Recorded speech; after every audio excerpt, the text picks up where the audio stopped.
올리겠습니다. 사랑하는 하늘 부모님, 존귀하신 천재인 참 부모님, 지난 일요일 예배를 지나고 월요일부터 시작된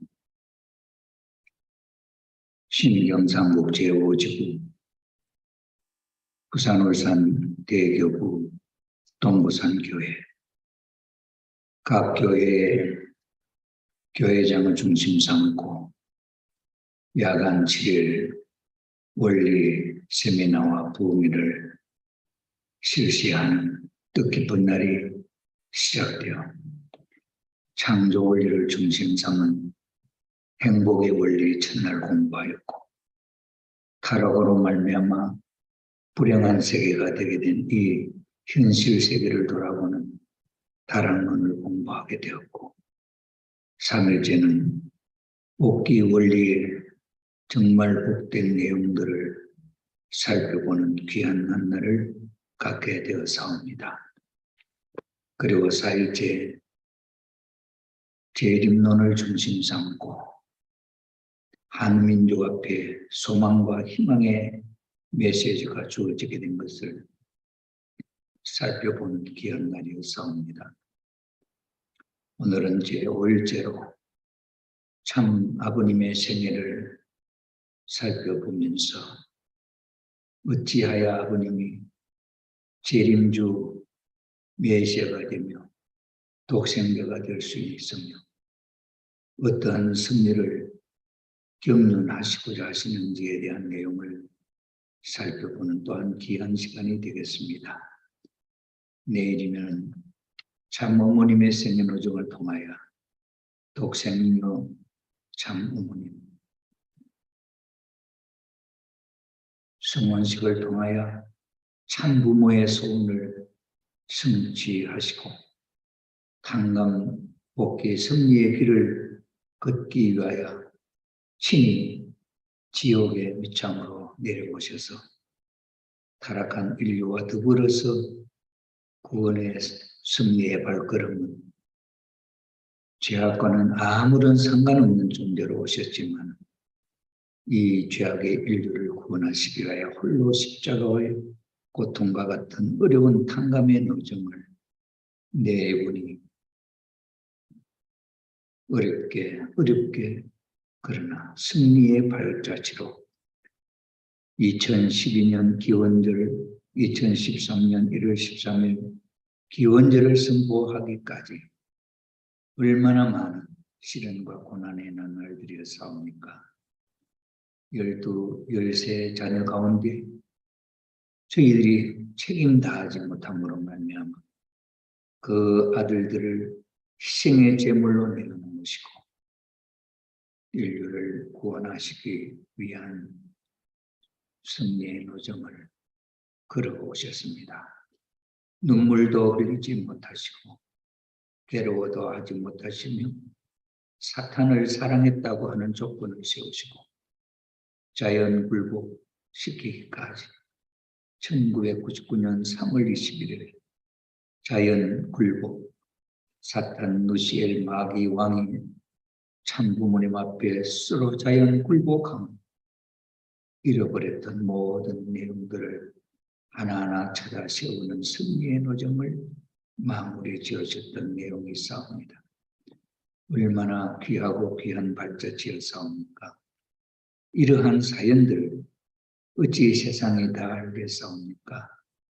뜻을 따른다고 하는 통일가의 아버님 축복 가정들도 그 아버지 하늘 부모님 참 부모님의 승리 탄감복귀 승리의 그 내용들 곡절을 다 알지 못하고 있었고 때로는 오히려 참소의 아버님 중심이 되어가지고 아버지 하늘 부모님 참 부모님 앞에 대적하고 나선 것도 한두 분이 아니었을 줄 믿습니다. 다 용서하시고 다 품으시고 마지막까지 용서의 길을 아버님 여시고 문을 여시고 돌아와 주기를 기다리는 참 부모님의 따뜻한 그 사랑의 심정이 오늘 또 떠나간 아버님 탕자와 같은 아들들, 딸들이 돌아와 주기를 바라는 아버지의 심정이, 어머님의 심정이 어리어 있는 것을 저희들이 알게 인도하여 주시옵소서. 사랑이 많으신 아버지 하나님,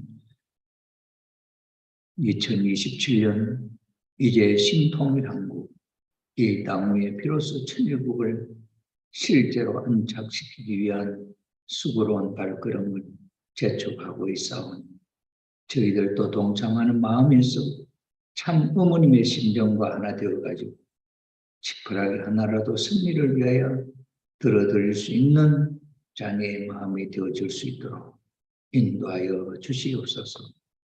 오늘 저녁도 저희들 종적으로 축복받은 430대 8줄기의 조상님들을 초청하고 또 우리 생활 가운데 선한 조상들의 역사나 또는 관계의 조상들의 역사나 또는 생활을 통하여 조상으로부터 한의 인연을 갖고 나를 찾아온 영들도 있을 줄 믿습니다. 이러한 영들도 오늘 저녁 이렇게 주어지는 말씀 잔치에 그 길을 열고 말씀을 경청하는 조건이 세워지게 되면 그 공로를 가지고 영계 흥진님 수련소로 안내하겠다고 한 약속이 오늘 저녁은 5일째가 되옵니다.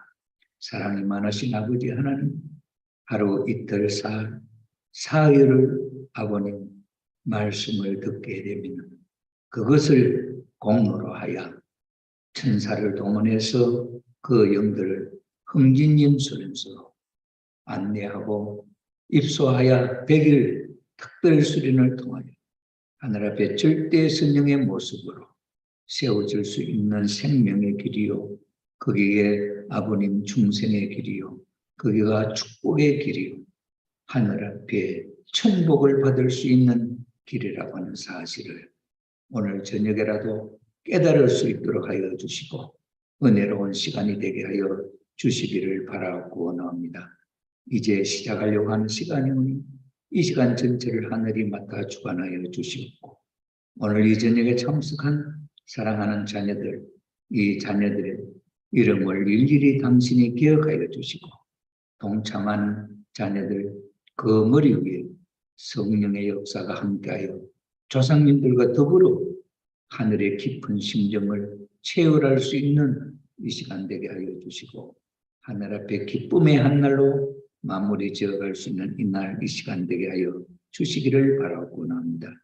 오늘도 이 시간을 알면서도 참여하지 못하는 형제들이 있사오니까 또 이 소식을 몰라 문을 닫아놓고 그 소식을 듣지 못해서 모르는 자녀들도 있을 줄 믿사오니 축복받은 조상님들이 동원하여 가지고 그 자녀들의 마음을 이끌고 이 한 자리에 동참할 수 있는 역사가 일어났으면 좋겠습니다. 이것도 큰 역사에 아버님 공덕이 아닐 수가 없사오니 후손들에게 그러한 마음의 역사가 일어나게 하여 주셔서 참 부모님 앞에 충효의 도리를 다하는 아버님 자녀들로 세워주시고 그런 자녀로 세우기 위하여 수고해왔던 수많은 조상님들의 그 수고가 아름다운 선의 열매로 맺어지게 역사하여 주시옵소서. 전체를 아버지 앞에 부탁드릴 때 축복 중심가정 조영식 이름으로 간절히 보고드리며 아뢰사옵나이다. 아주.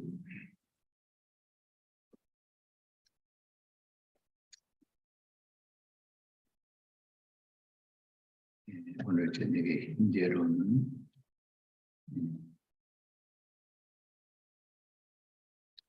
13분이 들어오셨습니다.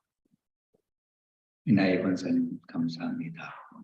가나야 권사님 감사합니다. 다모라 권사님 감사합니다. 어쩌나 권사님, 야수의 권사님, 엔도 권사님, 사사키 권사님, 노태민 장로님, 박영자 권사님, 박혜림 권사님, 모모코 권사님, 엄미훈 권사님, 임흥윤 장로님, 감사합니다. 오늘 5일째 말씀을 시작하도록 하겠습니다.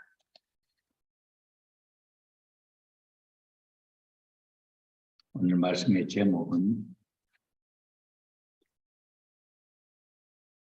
참 아버님의 생애노정, 참 아버님은 재림주이신가 하는 내용을 가지고 공부하도록 하겠습니다. 왜 이러한 제목이 필요한가 하는 데 대한 문제 제기는 지도자들 사이에 있어서 우리 가정교회에 적을 두고 있는 식구님들이 가정 통일교회에서 신앙생활을 어떻게 하고 있는가, 아버님을 어떠한 존재로, 참부모님을 어떠한 존재로 이해하고 생활하는가. 우리는 기독교에 다니던 분이 원리를 듣고 아버님이, 참부모님이 재림주님이다 하는 사실을 접하게 될 때 그들이 다시 오실 재림주님을 기다리는 마음과 그 주님이 오시면은 어떻게 모셔야 하는가 하는 사실들을 신앙을 통해서 배웠기 때문에 주님이 오시면 자기들은 그렇게 모시려고 생각을 하고 있는데 통일교회에 와보니 재림주님은 오셨다. 재림주님 오셨는데 그 재림주님을 따라 모시는 신도들이 전혀 참부모님, 재림주님을 모시는 그런 신앙의 기준이 안 되고 있는 것으로 놀라는 모습이 있습니다. 이런 입장에 있어서 우리가 참부모님, 아버님, 어머님은 어떤 분인가 하는 데 대해서 확실히 우리는 어떻게 알고 있느냐 하는 것을 다시 한번 살펴보는 것이 대단히 중요한 문제가 아닐 수가 없습니다. 그래서 오늘 5일째 제목이 참 아버님의 생애노정, 그 아버님의 생애노정을 통해서 하늘이 세운 참 아버님의 위상이 어떠한 입장인가 하는 사실을 살펴보는 그런 시간이 되겠습니다. 지금까지 많은 시간들을 통해서 우리는 혈통복귀라고 하는 이야기를 가끔 들었습니다. 오늘 저녁에도 다시 한번 이 사연을 살펴보겠습니다. 하늘 첫날 창조 원리에서 하나님이 인간 시절로 아담과 해와를 창조하셨다 그랬죠. 그리고 그 아담과 해와를 창조하시고는 세 가지 축복을 주셨다 그랬습니다. 그 세 가지 축복이 뭐냐니까 생육하고 번성하여 땅에 충만하라. 모든 만물을 다스리라 하는 세 가지 축복입니다. 생육하라는 축복, 번식하라는 축복, 그리고 모든 만물을 주관하라고 하는 이 축복이었습니다.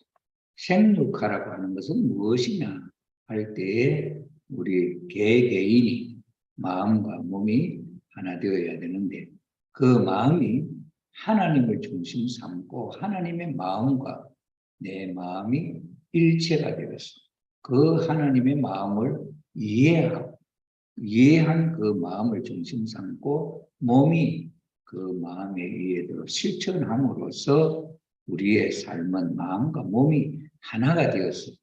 마음이 생각하는 그 내용을 몸이 실행을 함으로 말미암아 일체가 된 이 개인적 삶을 개성 완성한 인간이다 이렇게 표현해서 그러한 사람은 제2의 하나님과 같은 사람이다 그렇게 원리에서는 소개했습니다.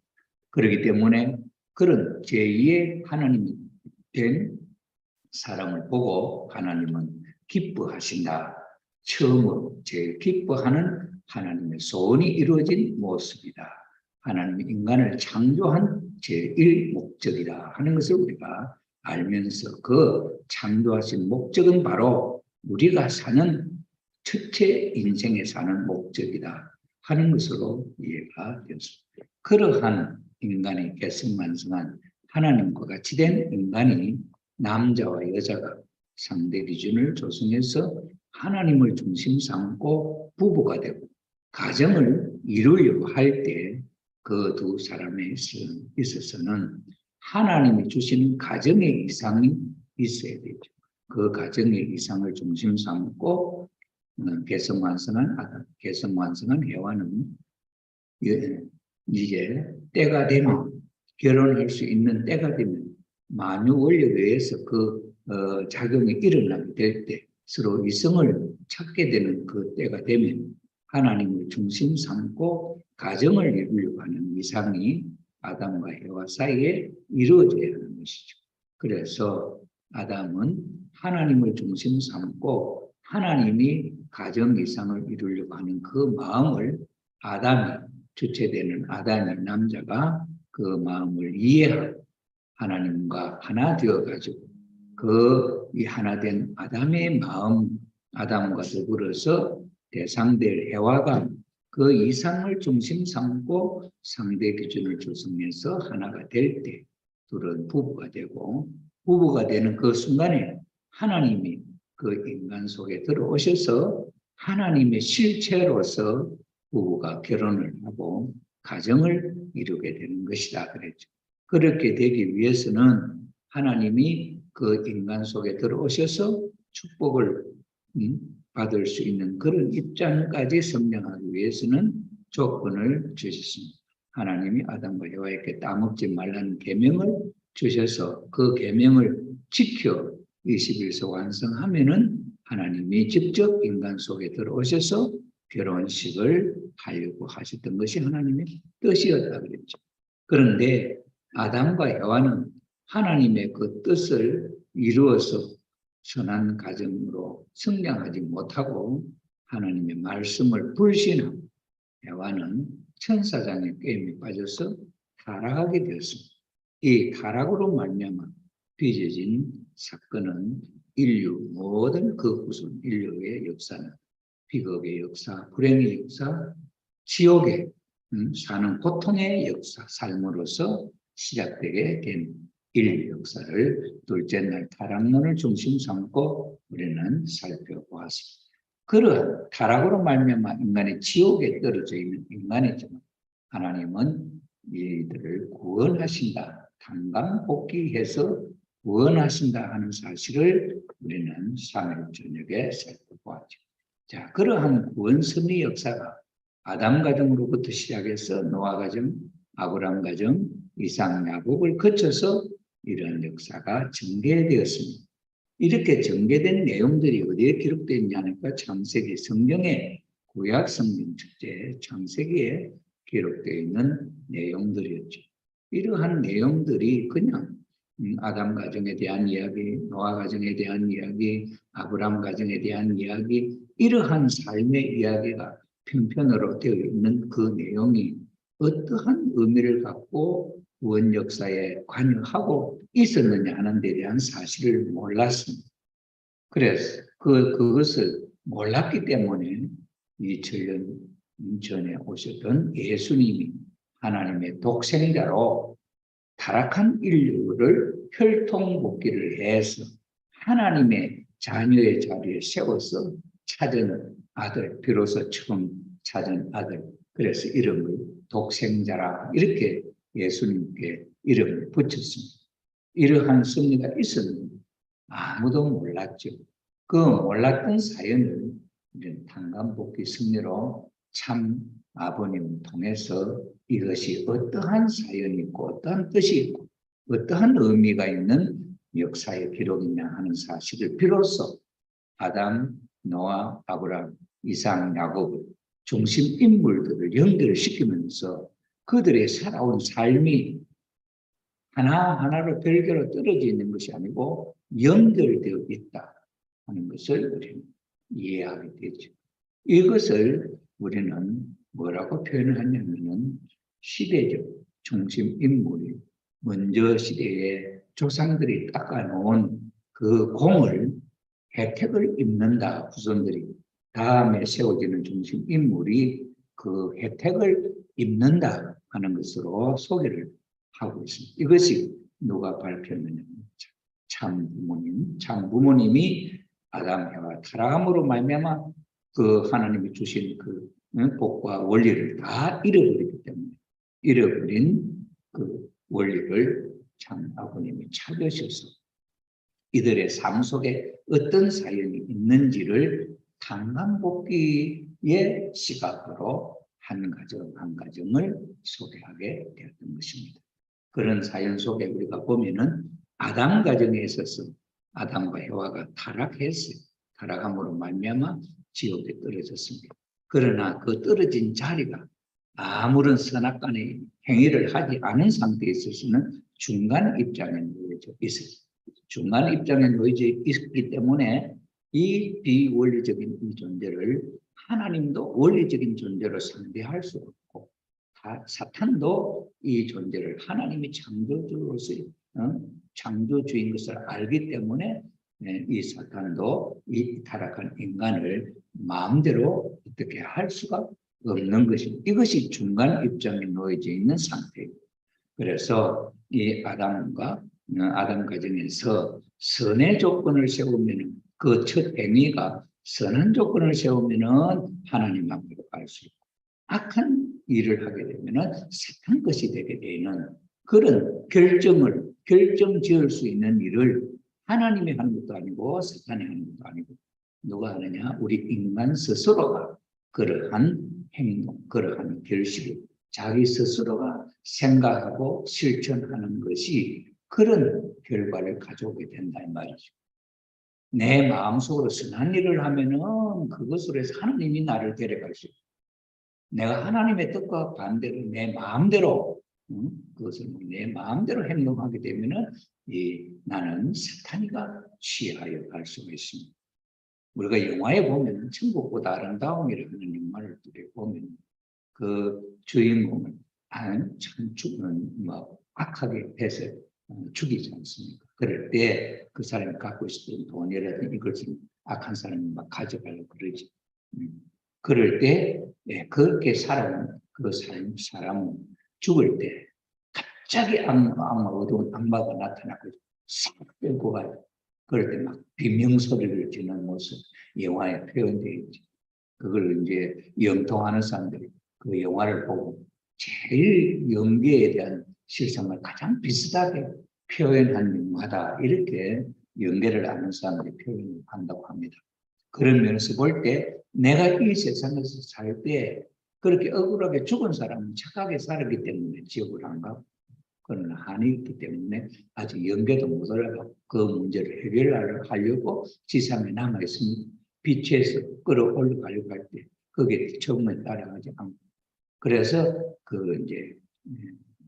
문제를 해결할 때 그 악한 일을 했던 사람이 사고를 당하고 교통사고를 당하든지 아니면 어떤 유리가 깨져가지고 죽임을 당하는 그 순간에 영혼이 빠져나오게 돼요. 그 영혼을 악마가 와서 취하여 가느라 하는.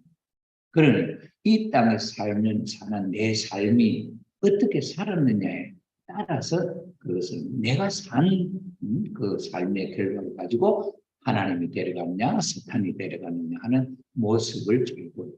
이러한 이야기를 원리적으로 규명한 것이 아담 가정에서 보여준 거예요. 그래서 아담 가정, 인간 태초의 시조가정 아담 가정에 있어서 그 아들 가인과 아벨을 두 아들들 아담 한 사람이 원래 하나님 앞에 그런 조건을 세우고 제사를 지내고 해야 되는데 아담은 직접 하나님 앞에 죄를 지은 장본이 심정적으로 하나님의 아담을 보고 싶지 않는 하나님 앞에 직접적으로 갈 수 있는 심정적 상태가 안 됐다는 그러니 아담이 아닌 아담을 대신하는 인물을 세운 게 그 집 아들 가인 아벨. 그런데 가인 아벨은 두 사람이 왜 두 사람은 똑같이 하나님이 제사 지내를 했냐 할 때 아담이 타락함으로 말미암아 중간 입장에 있는 데 선한 것도 있고 악한 것도 있고 여러 선한 것도 있고 악한 것도 있는데 이걸 쪼개내는 하나님 선한 걸 취할 수 있고 악한 건 사탄이가 취하는 이런 관계가 되는데 아담을 쪼갤 수는 없단 말이죠. 아담을 쪼개면 죽으니까. 그래서 타락한 장본인이고 또 직접 쪼개면 죽으니까 그 아담을 대신해서 그 아들 두 사람을 세워놓고 아담의 반반의 입장이다. 이렇게 표시를 하는 거예요.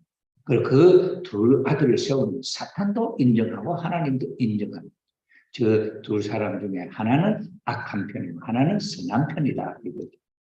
그래서 하나님이 가인은 악한 편이다, 아벨이 선한 편, 아무 말도 하지 않았어요. 하지 않고 무조건 똑같이 하나님 앞에 제사를 드리라 했다는 거예요. 그래서 아담, 가인과 아벨이 똑같이 하나님 앞에 제사를 지내는데, 가인은 농사 짓는 농부였기 때문에 곡식으로 하나님 앞에 제사를 지내고, 아벨은 목축하는 사람, 그래서 양은 양식들을 잡아서 하나님 앞에 제사를 똑같이 지내는 거죠. 이럴 때 하나님이 아벨의 제사를 받으시고 가인의 제사를 안 받았다, 이렇게 딱 성서에 표현을 했습니다. 그것이 왜 그러냐? 설명도 없습니다. 성경에. 그래서 이 내용을 누가 어떻게 이것을 의미를 부여하고 설명을 하느냐 하면 아버님이에요. 이 성경만 놓고는 어떻게 평가를 하냐? 일반 기독교 지도자들은 하나님이 똑같이 타락한 아담의 후손인데, 아담과 가인과 아벨은 하나님이 똑같이 두 사람에게 제사를 드리려 했다. 그런데 곡식을 드렸고 양을 드렸다. 그런데 왜 곡식은 안 받고 하나님이 양을 받았냐? 여러분들은 어떻게 생각하느냐? 곡식하고 양하고 가치가 다르냐? 내용은 다르잖아요. 곡식하고 고기니까. 그럼 이게 곡식이고 양이라서 하나님이 양고기를 좋아해서 받은 곡식을 싫어해서. 아니면 양고기가 더 가치 있는 것, 비싼 것이라서 받았냐? 이렇게 생각을 해보는. 그렇게 생각해 보니까 거기에다 의미를 부여할 수 있는 것은 양고기, 곡식보다 양이 더 비싸다. 그러니 하나님이 양고기가 더 좋으니까 받았다. 이것이 오늘까지의 거기에 대한 해석이었단 말이에요. 이거하고는 하나님 아무 상관이 없었다. 왜 그러냐? 이 예수님은 과부가 헌금하는 돈하고 부자가 헌금하는 돈하고 두 사람을 들어가지고 이 자리에서 오늘 하나님 앞에 큰 헌금을 한 사람이 있다. 이렇게 예를 들어서 소개하는 시간이 있었어요. 그냥 모든 사람들 일반적으로 부자가 큰 돈 뭉치로 헌금을 했으니까 부자가 헌금한 것이 많이 했다. 이렇게 하는 게 맞구나. 이렇게 봤죠. 그런데 예수님의 평은 그렇게 하지 않았어요. 과부는 두 렙돈에 동전 2개를 떨어뜨렸다. 그리고 부자는 큰 돈 뭉치를 넣었다. 그런데 예수님은 과부가 두 렙돈은 과부 돈이 더 크다. 이렇게 이야기합니다. 그러면 여기서 양고기하고 곡식하고 비유한다고 할 때 어느 쪽 곡식이 귀하니까 비싸니까 했다 하는 말로 틀리잖아요. 하나님이 취할 때 전 재산을 받지 못하고 일부를 받지. 부자는 자기 재산이 많기 때문에 그 많은 재산 가운데 갖고 있는 또 현금 조금을 받지 못해요. 그런데 이 과부는 전 재산이 아무것도 없어. 2렙돈 갖고 있는 돈 2렙돈밖에 없었다는 거예요. 그러니까 그 2렙돈을 하나님 앞에 드렸으니까 과부는 자기가 갖고 있는 전 재산을 드리고, 그럼 한 사람이 자기 전 재산을 드린다고, 한 사람이 자기 재산 가운데 일부를 드린다고, 누가 더 많이 했냐? 이럴 때 그 의미는 전 재산을 바친 사람이 더 큰 것을 했다. 이렇게 표현을 했다면, 그러니 가인과 아벨이 있어서 아벨의 제사가 양이었기 때문에 그런 게 아니다. 이것을 아버님은 가인은 사탄이 취할 수 있는 그 쪼갤 때, 아담을 분립할 때 한쪽은 선한 것, 한쪽은 악한 것으로 쪼개는 거다. 그럼 그 아담을 쪼개는 대신에 쪼갠 것이 가인 아벨이에요. 이미 한쪽은 선한 존재고 한쪽은 악한 존재로 갈라져 있는 거야. 그렇기 때문에 가인은 먼저 난 아들은 해와가 타락할 때 먼저 타락한 분, 관계를 맺은 남성은 천사다. 종하고 관계 맺었기 때문에 비윤리적. 이건 악한 입장. 그 다음에 두 번째는 누구하고? 아담하고 또 타락했다. 이때는 때가 되지 않아서 그렇지. 원래 두 사람이 때가 되면 부부가 될 사람이에요. 그러나 타락하면서 이런 입장인데 한강복귀 원칙을 갖고 볼 때 어느 한쪽을 하나님이 용서를 해야 된다 한다면 어느 쪽을 용서하겠냐? 이쪽이냐 이쪽. 그러니 때는 안 됐지만 원리적인 관계이기 때문에 이것보다는 이것이 늘 악하다. 그래서 두 존재를 가지고 두 번째 난 아들 이 아담과 해와 사이에 타락한 그 내용을 상징하는 입장을 세워서 선악을 분리할 때 가인과 아벨은 그렇게 해서 선한 쪽, 악한 쪽으로 나눠졌다. 그러니 이 아벨은 풀 한 포기를 갖고 하나님 앞에 제사를 드린다 해도 그 아벨이 드리는 제사는 하나님이 원칙적으로 선한 아들이 드리는 제사이기 때문에 받을 수가 있는 이유가 있다. 이것이 아버님이 이 혈통복귀라고 하는 내용을 갖고 설명하는 첫째 해석이었습니다. 그럼 혈통복귀라고 하는 내용을 왜 또 갖다 붙였느냐 이거예요. 아담과 해와가 타락한 사건, 해와가 천사와 타락한 사건은 무슨 사건이냐? 혈통 사건이다. 사랑의 사건이다. 사랑을 통해서 혈통이 번식되고 이거는 사랑의 사건이다. 사랑의 사건이기 때문에 사랑의 사건인데 결과가 어떻게 원래는 부부가 되어야 아담과 해와가 있는 부부가 되어야 할 하나님의 자녀 입장인데 이 천사장 해와가 처음 상대했던 이 천사장은 종이야 종. 종하고 혈통적 관계를 맺었다. 그러면 이 새끼가 누구 새끼냐? 해와에게는 씨가 없는 밭이야. 그럼 그 씨는 누가 갖고 있나? 남자가 갖고 있는 영적인 존재이기 때문에 그 씨가 직접 열매는 안 맺어졌지만은 씨를 갖고 있는 남자와 첫째 관계를 맺은 잘못된 거다. 그래서 이 씨, 이것을 첫 번째 나온 행동, 두 번째 나온 열매를 가지고 결정하였다 하는 것을 밝히는 것입니다. 그래서 이것을 혈통복귀를 한다. 하나님이 취할 수 있는 그 혈통을 취하려고 하시는 섭리가 한간복귀다. 그러면 아벨이고 가인인데 이게 무슨 차이가 있나? 동생을 하나님이 취했고 형을 사탄이가 취했대요. 그러면은 인간 세상에 있어서 형님은 동생을 지배하게 되어 있다. 이게 자연적으로 형님이 동생을 다스리게 되어 있는 그런 입장, 서열이다. 그런데 원래 천사장하고 인간은 주종 관계야. 종이 인간을 다스리는 것이 아니라 인간이 종을 다스리게 되어 있는 거예요. 종이 인간을 겁탈을 해서 주관을 해서 이걸 뒤집어 놓은 그냥 혈통이 뒤집어집니다. 뒤집어져 있는 모습을 하나님이 보여줘야 돼요.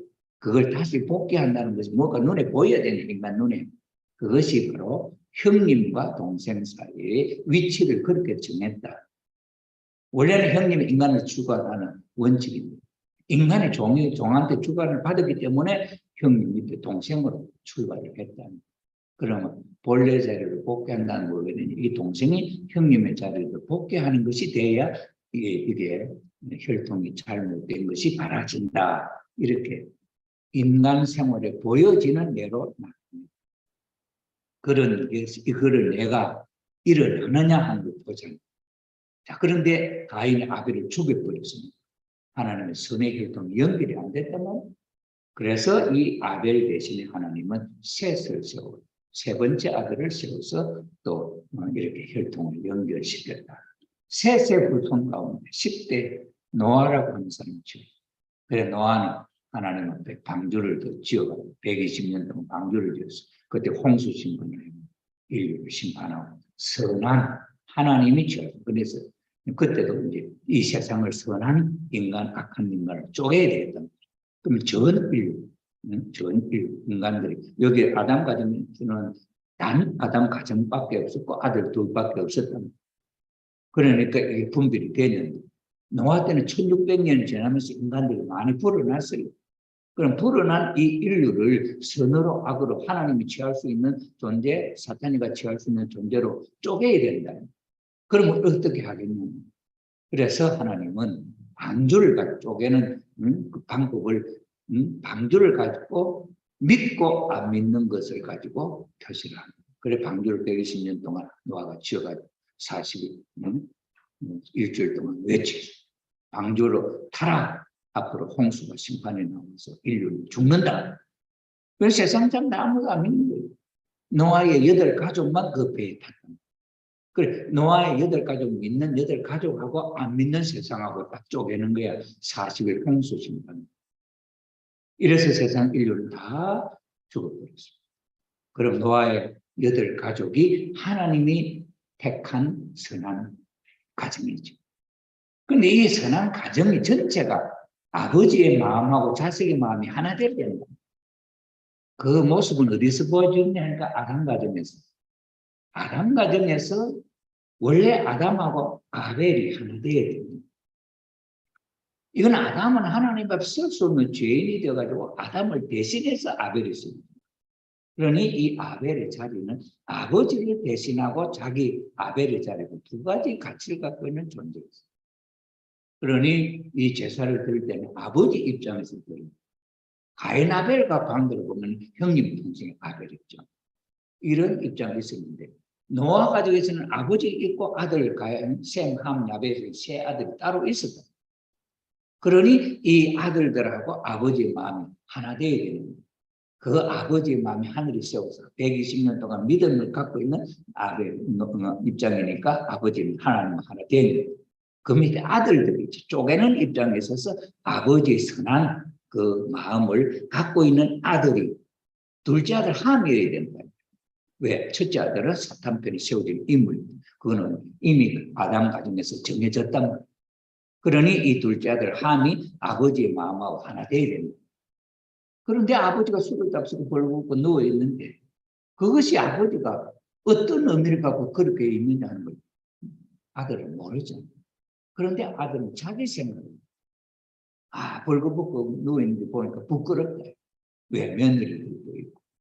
그래서 그 부끄러운 마음을 자기 스스로 아버지를 어떻게 처리를 하고 그럼 다른 사람이 보지 않으면 될 텐데 그 부끄러운 마음을 갖고 어디 가서 보고하냐 형제들한테 가서 모든 형제들이 있는 데 가서 지금 아버지가 술 잡수고 옷을 벌거벗고 누워있다. 이거 참 부끄럽다. 이렇게 해요.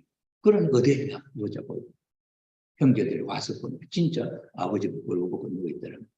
그래가지고는 부끄러워가지고 바로 보지 못하고 뒷걸음 쳐가서 아버지 하체를 덮어줬다.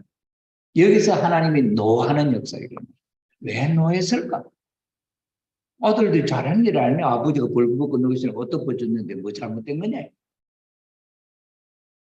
그건 모르죠. 그런데 정말 성서에서는 그게 왜 나쁜 일인지 몰라.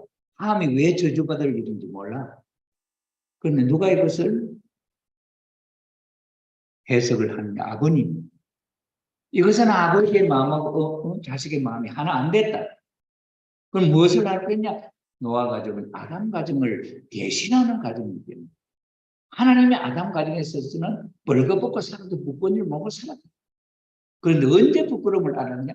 아담과 에와 타락하고 나서 하체를 가지고 부끄러워했지 않느냐. 그러니 노아 가정을 통해서 원래 부끄러워하지 않았던 노아 가정은 이제 태초의 인간 아담 가정과 같은 입장이기 때문에 가족들이 함께 살면서도 부끄러움을 모르는 그런 하나된 가족이어야 된다 하는 조건을 세우려고 했다. 그런데 노아는 벌거벗고 있으니까 아들들이 아버지의 모습 보고도 부끄러움이 없어야 되는데 부끄러운 모습을 스스로 드러냈다. 이거는. 함이 타락하고 나서 타락하기 전에는 부끄러운 줄 몰랐는데 타락하고 나서 하체를 가리고 부끄러움을 표현했죠. 이거는 사탄의 매자식이다. 이건 악한 죄를 지었다 하는 걸 저 스스로 자정했단 말이에요. 그러니 노아의 함이 실수한 것은 그 모습을 한간복귀하려고 했던 하나님의 뜻 앞에 함이 실수했다. 아버지의 마음하고 하나가 안 됐다. 이것을 아버님이 정의를 내렸다. 그러니 노아 가정에서 이 뜻이 안 이루어지고 다음에 중심인물로 세운 사람이 누구냐? 아브라함이죠. 10대를 중심 삼고 하나님이 섭리를 해요. 10수는 귀일 수라. 귀일, 돌아갈 귀자 하나. 처음 하나로 돌아간다. 10단. 그러니 아담으로부터 노아까지 10대 만에 아담이 이루려고 했던 일을 노아를 중심 삼고 했단 말이에요. 이게 10대에 1600년 걸렸어요. 그러니 그때 인간의 수명은 약 900년, 800년, 7년을 살았어요. 930살까지 아담이 살았다는 게 성경에 나와 있거든요. 그런데 노아로부터 아브라함까지는 10대, 대수는 10대인데 여기 역사는 400년이야.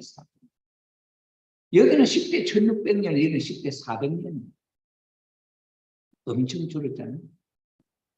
그러니 인간 수명이 얼마겠냐? 30대. 1대를 30년으로 봐 10대가 지나가죠. 여기는 1대가 160년이 대수로 보면. 근데 여기는 1대가 없나? 30년. 그러면 무슨 의미냐? 인간 수명이 단축됐고, 단축. 그럼 왜 이렇게 단축됐을까? 하나님이 인간을 빨리 구원하시고. 그래서 인간 수명이 단축돼서 10대로 해서 아브라함을 세웠다. 그럼 아브라함 때는 그럼 뭐 했냐? 아브라함 때는 하나님 비둘기야 앞서 제사 지내라 했다. 제사 지내라 했는데 양은 쪼개고 소는 쪼갰는데 비둘기는 안 쪼갰어. 그러니까 하나님 솔개가 내려와서 이놈을 잡아버려. 아브라함 깜짝 놀라서 솔개를 쫓아. 왜 하나님 이 제사를 받을 수가 없어? 솔개가 내렸다는 건 사탄이가 취할 조건이 거기에 남아있으니까 하는 거예요. 그걸 하나님이 자기가 그걸 잘 됐다고 받아갈 수가 없다. 왜? 이미 사탄이 이거 내 거다 하고 차대로 봤다. 그러니 아브라함이 실수했다. 그 다음에 뭐랍니까? 아브라함에게 너 100살에 난 아들을 대신 바치라. 비둘기 대신에 아들을 대신 바치라. 그게 성서에 나오는 거죠. 그래서 아브라함 이삭을 데리고 산으로 올라가서 불에 태워서 죽이려는. 자기 아내한테도 이야기 못해 살아. 근데 아들한테도 이야기를 못해. 자기만 있으면 하나님이 나한테 이야기합니다. 그래서 거기다 집에서 이 모리아 산에 사흘 오는 게 사흘 오면서 얼마나 고민하면서 아버지가 자식 죽이러 가는데 보통 그 죽이는 마음이 기뻐서 데리고 살 아무 생각 없이 가겠냐. 인간적인 생각이 얼마나 고민이 일어나서 내가 이 아들을 죽여야 된다. 하나님이 죽이라 하는 그 말로 인간적으로 얼마나 생각했겠냐. 인간적으로 도저히 내가 죽었으면 죽었지 이 아들 죽이라는데 내가 하겠냐. 낮에는 그 집만한 밤은 안 되겠다. 내가 이 아들을 죽이려고 하면 못 간다. 내일 다시 고향으로 돌아가야지. 하루어칠 가서 그 밤에는 나 다음 날 되면 돌아가야지 했는데 밤에는 그렇게 생각했는데 아침에 해가 뜨니까 다시 돌아갈 수가 없어. 하나님의 말씀에 엄중한데 내가 비둘기 쪼개지 않은 죄로 말하면 아들을 바치라는데 내가 돌아가면 어떻게 되겠냐. 안 되겠다. 그럼 또 가는 거야. 가면서 또 생각하겠지. 아들을 죽인다는 생각을 조금 생각해. 또 자면 다음날 또 가야지. 이건 제 추측이에요. 제 생각. 아무리 생각해봐도 아브라함은 그런 생각이 안 났겠네. 그런데 이들 막 또 들고 나가 다음날 아침에 또 못 가겠어. 산으로 올라가는 거예요. 그런데 또다시 또 뭐라는 아들이 아버지 하나님 앞에 바칠 재물은 있는데 그럼 재물이 어디 있습니까? 다른 건 다 준비되는 아들 산으로 올라가면 다 있고 그래 아들이 따라 올라가고 다 준비하고 이제 재물을 하나를 올려야 했잖아요. 아버지가 자기를 먹는 거예요. 그럴 때 이 아들이 어린 애기가 아니야. 소년이 청년이 됐을 때 도망갈 수도 있는 자기를 죽이려 하는 거예요. 그런데 이 아들은 아버지의 마음을 읽었다. 이렇게 되죠. 아버지가 나를 하늘 앞에 바치지 않으면 안 될 사연이 있거든. 순종은 절대 순종. 그래서 아버지가 같이 목을 찌르려 하는데도 순종. 그래 칼을 들고 죽이려 하지. 아브라함은 하고 왜 말했냐? 이미 이 이삭은 아버지하고 마음이 하나고 자기의 죽음이 두려워하지 않고 하늘 앞에 자기를 바치고 완전한 마음을 갖고 있어. 여기 사탄이 분별돼요. 사탄이 없는데 그걸 죽일 필요가 없죠. 그래서 아브라함, 이삭을 구해냈다. 구해내서 그 다음에 뭐하냐? 하나님 앞에 제사를 드려야 되니까 무엇이 보니까 산 밑에 무슨 부시락부시락 소리가 납니다. 그래 또 쳐다보니까 양 뿔에 등불에 걸려있더라. 그래서 그 등불에 걸려있는 그 양을 잡고 두 아들하고 아버지하고 둘이서 하나님 앞에 제사를 드렸거든요. 하나님은 기쁘게 그 제사를 받으셨다. 이래서 하나님 앞에 두 사람이 하나님의 제물을 드립니다. 그런데 하나님의 법칙이 두 사람을 하나 쓸 수 없으니 아버지는 또 실수한 사람이니 또다시 쓸 수 없으니 실수한 사람은 실수하지 않은 조건을 세운 것이 아들이 번제할 때 죽음을 각오하고 아버지 마음을 하나 되는 겁니다. 그러니 사람은 바뀌고 사람은 세 번째니까 아브라함을 통해서 하나님 뜻을 이루어야 되는 거예요. 이 아브라함 실수했으니까 이 실수한 아브라함을 대신해서 찾아 세운 사람이 누구냐? 이삭. 그 아버지가 이삭이 함께 바쳤던 그 제물, 숫제, 순양이 하나님의 믿음의 기도를 세우는 제물이 되었다. 그러니 결국에 가서는 하나님은 사람은 실수한 사람은 바꿔 이삭은 실수하지 않은 개인이 그러나 자리는 아버지 자리 하나님 앞에 제사를 자리 그리고 그것을 이제 아들하고 마음을 맞추는 게 이게 에서와 야곱에 있어서 이제 여기서는 아버지하고 아들의 마음이 맞아졌잖아요. 그 놓고 그러나 이제 에서의 아브라함 이삭의 아들의 가인 아벨로서 그게 에서와 야곱이고 그래서 에서와 야곱의 사이에 이게 두 아들을 세운 것을 자리를 바꾸려고 하는 것이 뜻이었다고 이것을 아버님이 제시했잖아요. 이게 주인공이 원래 혈통복귀의 자리를 세운다. 혈통복귀가 동생이 형님대로 하나님 아들이 먼저 되는 것을 혈통복귀라고 기준을 세웠기 때문에 이삭의 아들 에서와 야곱이 이 야곱이 형 에서의 자리를 지혜롭게 형님 자리를 샀다는 뜻과 팥죽을 주고 배가 고파가지고 동생이 엄마하고 팥죽거리고 있는데 사냥 갔다 와서 배고프니까 야 팥죽 한 그릇 주라고 나는 나 배고파 죽겠다 한 주라고 나보고 형님이라 하면 못 줄게. 이런 거에서는 그걸 내가 배고파 죽겠는데 뭐 네 형님 해라. 이래가지고 형님 자리를 팥죽 받아먹고 준 조건으로 형님이 동생이 됐잖아요. 동생이 형님이 됐잖아요. 예수는 그거 생각 안 한 거지. 야곱은 생각을 했대요. 그런데 실제적으로 아버지가 장자 자리를 축복을 해줘야 그게 실제됩니다. 이래가지고 이삭이는 나이가 많아 눈이 어두워서 에서를 불러고 야 내가 장자 축복을 너한테 할 거니까 오늘 산양해가서 맛있는 음식을 해오너라. 그 이야기를 누가 들었냐? 엄마가 들었냐. 엄마가 듣고 와서 아들 야곱이 야 네가 아버지 축복받아. 그 어머니가 큰아들 예서가 있고 야곱은 동생 야곱인데 왜 큰아들이 아버지가 주려는 복을 왜 동생에게 엄마가 도와가지고 받으라 하냐? 이러니까 그 엄마는 나쁜 년이지. 그 야곱도 나쁜 놈이지. 왜 복을 뺏었다. 기독교에서는 그렇게 표현을 하거든요. 그러면 그럼 여기서 아버님은 뭐라고 설명하느냐? 이 엄마가 이 아들을 돕는 것은 아담 가정에서 해와가 하늘 앞에 제사 드려서 받은 이 아들을 도와줘서 선한 열매가 맺도록 해야 되는데 해와가 죄를 지어서 악한 것이 들어왔는데 그 악의 열매를 가인이 아벨을 죽이는 걸로 방해면 내버려두고 죽이도록 했거든요. 이게 엄마가 역할을 못했다. 엄마가 타락한 것을 아들이 열매 맺었어요. 모자 협조로 악을 맺었다. 그러면 탕감복귀는 모자 협조로 이 악을 선으로 복귀하는 일이 있어야 됩니다. 그게 탕감복귀예요. 그러니 리브가 이삭의 부인 엄마가 야곱을 도와가지고 아버지의 축복을 아들이 받도록 도와줬다. 그걸 실제로 아버지 앞에 복을 받는 거죠. 형님하고 동생하고 다르지. 그러니까 그 흉내를 형님의 흉내를 내게 하고 옷을 입히고 형님이 에서의 옷을 입히고 그 다음에는 털이 많으니까 염소 가죽을 위장을 해가지고 아버지가 만져 올라가도 이렇게 해라 딱 시켜줘요. 이거 실제로 이제 축복을 받은 거예요. 그때 형이 돌아와서 막 장만해가지고 아버지가 받는 이미 죽었다는 난리가 났지. 예수는 화가 나서 죽이고 이때 엄마가 자기 아들 야곱 도망을 친정을 라반이 살고 있는 외갓집 도망을 시켜 거기서 21년 있다가 돌아오는 그 이야기였거든.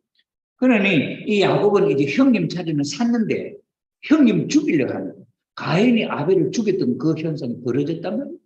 그러면 이 야곱이가 죽으면 아벨이 형한테 맞아 죽으니까 제사 드렸던 것도 아무 시속이 없어요. 그러니 이미 그 터전에 이제 예서가 죽이려는 거예요. 이 죽음을 어떻게 살아남느냐. 그래야 형의 자리를 뺏어 복귀한 실체가 된다. 그러면서 20일 동안 외국에 가서 종사를 하는 동안에 예서는 형님은 야곱을 죽일 작정만 합니다. 21일 지나면서 큰 재산을 모아서 그래가 그 재산을 갖고 고향으로 돌아옵니다. 그런 예서는 죽이려고 400명의 종을 데리고 나고 죽이려는 거예요. 야곱이는 맞아 죽게 생깁니다. 어떻게 하냐 생각하고 그래갖고는 자기가 갖고 버렸던 모든 재산에 제일 좋은 것들을 뽑아가지고 선물꾸러미를 만들었어요. 형님한테 종을 시켜서 보내는 거예요. 하나 자기에게는 모든 것 전체 중에 제일 좋은 것들을 이렇게 선물꾸러미 보내는 거예요. 그러니까 예서가 저기 있는데 무엇이 막 좋은 양떼를 몰고 오고 말떼를 몰고 오고 솔떼를 몰고 오고 막 물어보고 이게 뭐냐 이러니까 주의 동생의 형님에게 보내는 선물입니다. 그렇게 예서는 자기는 21년 동안 이놈 죽인다고 생각하고 있는데 동생은 고생하면서 좋은 것을 벌고 형님을 생각하면 이렇게 많은 선물을 보낸다. 그러니까 예서가 마음이 죽이고 싶었던 마음이 바뀌어 동생을 보고 싶은 마음으로 바뀌고 사랑하는 마음으로 바뀌는 거예요. 그래 이 악한 마음, 선한 마음으로 바뀌 누구 때문에? 야곱이가 큰 것을 선물로 형님에게 주니까 그 형님의 마음이 동생을 사랑하는 마음으로 바뀌어져서 두 형제가 사랑하게 된다. 죽이려고 하던 악한 사람이 이 야곱이를 사랑하는 마음으로 바뀌었으니까 이게 하나 된 거예요. 그러니 가인 아벨이가 하나는 악한 존재, 하나는 선한 존재를 이렇게 나눴는데 이 악한 존재가 선한 존재가 되어버렸단 말이에요. 그럼 결국 아담을 반쪽으로 나눈 것이 가인 아벨인데 그 다음에 이 반쪽으로 나눈 것이 에서 야곱인데 야곱은 선한 아들이고 에서는 악한 아들인데 이 마음이 선한 마음으로 바뀌어버렸단 말이에요. 바뀌어서 야곱하고 똑같은 마음이 됐단 말이에요. 그럼 결국은 뭐냐? 아버지가 착한 아버지가 반쪽아리를 쪼개도 둘 다 착하다. 그러니 부모가 선하기 때문에 자식이 선한 일이 나왔다. 그러니 아버지가 타락해서 중간 입장에 있던 존재가 선한 아버지로 복귀가 됐다. 그래서 자식이 가인 아벨이 하나 되면 에서와 야곱이 하나 되면은 아버지가 복귀가 돼. 이것이 복귀습니다. 그런데 사연은 이때 에서와 야곱이 하나 된 동생이 형님이 된 그 위치가 실질적으로 된 것은 40대라. 야곱이 40대. 그럼 40대 이전에는 엄마 뱃속에서 태어나서 40살이 될 때까지는 아직도 누가 형님 사탄편에서 형님이었어요. 그리고 이것을 다시 엄마 복중에서 뱃속에서부터 이걸 바뀌는 걸 만들어야 돼요. 이 역사가 어디서 벌어졌느냐? 야곱까지에서 벌어집니다. 그래서 여기 보면은 아브라함, 이삭, 야곱이 세 사람인데 아브라함이 하나님, 이삭이 하나님, 야곱이 하나님 똑같이 세 사람이 다 똑같이 아버지 하나님 아들. 그럼 왜 그랬냐? 이걸 오늘 기독교에서 몰라. 그건 아담하고 아벨하고 가인 아벨은 이거는 똑같은 아담을 쪼갠 가인 아벨. 가인 아벨은 그럼 결국 가치가 누구냐? 아담이야. 아담은 하나인데 가인 아벨 둘도 쪼갰으니까 둘인데 이것은 아담을 쪼갠 입장. 그럼 아담하고 가인 아벨은 똑같은 한 사람을 의미합니다.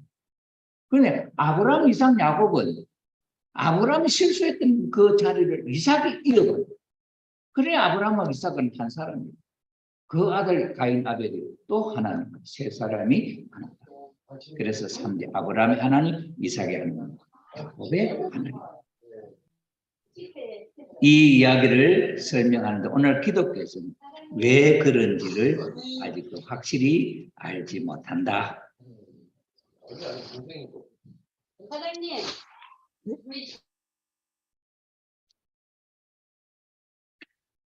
그래서 자 그런 역사. 그래서 이제 됐거든. 그러면 여기서 누구를 통해서 이제 그 일이 벌어진 엄마 뱃속에서는 그 사람들하고 관계없는 다른 게 또 나와야 되잖아요. 그래서 이 야곱이가 12자식이 12자식이 있는데 네 번째 아들이 유다예요. 이 유다가 아들이 셋이 있었어. 그 첫째 아들이 그게 누구냐면 오난, 오난, 셀라, 오난, 셀라 이 세 아들 며느리 다말이 엘하고 결혼했는데 이 애기 못 낳고 죽었거든.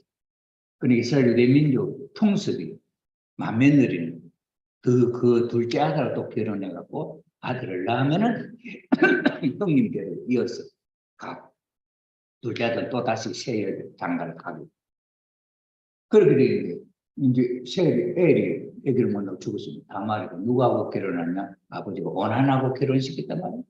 근데 오난이 형수 다말하고 사는데 애기를 낳으면은 형수로 갚으니까 애기를 안 낳는 거예요. 이러니 하나님이 이놈 악하다고 이놈도 죽어버렸어. 그럼 또 누가 하고 결혼했냐? 셀라하고 결혼해. 그때 셀라는 셋째 아들이 어렸다는 거예요. 그러니까 유다가 다말을 친정집에 돌리고 그냥 좀 기다려. 이 셀라가 크면은 결혼시켜주겠다. 이래가지고 셀라를 기다렸지, 다말. 근데 셀라가 성장했는데 안 불러, 시아버지. 그러니까 이 다말이, 우리 시아버지가 셀라를 내한테 안 주려고 걱정하고 있다. 이래가지고 이 다말이는 자기의 그 축복의 혈통을 만면으로서 연결시켜야 되겠다는 사명만 있어요. 그래서는 안 돼. 그래, 시아버지를 유혹했다. 시아버지 양목들을 낳았는데 길가에 창녀로 변장을 해요. 아버지가 자꾸 유혹하게 했어. 그러면 화대를 줘야 되는데 화대 그때 없어가지고 짐을 받아 도장, 지팡이, 거리를 딱 받아. 그러면 양새끼 나면 가져오면 내가 돌려준다. 이렇게 서로 약속을 했단 말이야. 그러고 나서는 이제 양을 새끼도 갖고 차도로 갔는데 없는 거야 참. 그러고 이제 이건 나중에 기다리는 거야. 갑자기 자기 며느리가 아기를 가졌다는 거야. 그러니까 유다가 화가 나가지고 데려다가 돌을 죽인. 음란한 여인을 돌로 쳐서 죽인다. 그래가지고 불러갖고 아기를 누구 아기냐고 물으니까 징표를 내놓는 거야. 이 사람의 주인이다. 자기 징표를 내놓는 거야. 그러니까 이 유다가 내가 셀라를 결혼 안 시켜줘서 그랬구나. 이렇게 하고 그 며느리 죄를 용서해줘. 다시 며느리하고 관계가 없다. 그 며느리 다말이가 아기를 가졌는데 상동이가 되는 거야. 그래가지고 산타가 이제 아기를 낳기 위해서 이 아기를 받으니까 아기 손이 이렇게 먼저 나왔다는 거야. 머리가 나와갖고 순산이 아니야. 그러니 이 산타가 지혜라고 여기다 표시를 실을 감았어. 그래놓고 조금 있으니까 이 애기들이 뱃속에들이 막 싸우더라는 거야. 그리고 애기가 하나씩 나오는데 보니까 이게 실이 없는 놈이야. 그러니까 이 산타는 이놈 봐라 형님 밀쳐버리고 나왔네.